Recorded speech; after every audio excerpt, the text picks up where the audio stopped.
Administrator بلدیہ کیماڑی پیر شوکت علی شاہ نے کہا ہے کہ مستقبل میں آنے والے چیلنجز کا مقابلہ کرنے کے لیے ہمیں آنے والی نسلوں کو بہترین تعلیم و تربیت اور بھرپور توجہ دینا ہوگی۔ ان خیالات کا اظہار ایڈمنسٹریٹر بلدیہ کیماڑی پیر شوکت نے مہمان خصوصیت کی حیثیت سے شیما انگلش اسکول میں سالانہ تقریب برائے اسپورٹس گالا سے خطاب کرتے ہوئے کہا۔ تقریب میں ایڈمنسٹریٹر اسکول عادل بلوچ جہاں موجود تھے، وہیں طلباء و طالبات نے سالانہ اسپورٹس گالا کی تقریب میں ٹیبلو، مختلف کھیل اور شو پیش کیے۔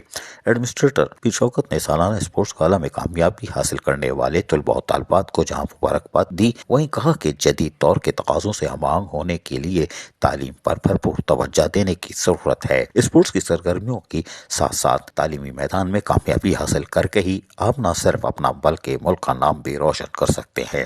اسکول انتظامیہ نے مصروفیت کے باوجود تقریب میں شرکت کرنے پر ایڈمنسٹریٹر کا شکریہ ادا کیا۔ آخر میں ایڈمنسٹریٹر بلدیہ کیماڑی پیر شوکت نے فاتح طلباء و طالبات میں انعامات اور میڈل بھی تقسیم کیے۔ واضح رہے کہ بلدیہ کیماڑی کوشش کر رہی ہے کہ نوجوانوں کی جسمانی نشو و نما پہ جہاں بھرپور توجہ دی جائے، وہیں پر چاہے وہ پرائیویٹ تعلیمی ادارے ہوں یا بلدیہ کیماڑی کے، وہاں پر بھی نصابی اور غیر نصابی سرگرمیوں کے فروغ کے لیے ہر ممکن اقدامات کرتی یا حوصلہ افزائی کرتی نظر آ رہی ہے۔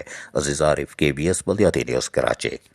ایسی ہی خوبصورت ویڈیوز فیوچر میں حاصل کرنے کے لیے ریڈ بٹن پر کلک کر کے اور بیل آئیکن کو پریس کر کے ہم سب کے سبسکرائبر بننا مت بھولیے۔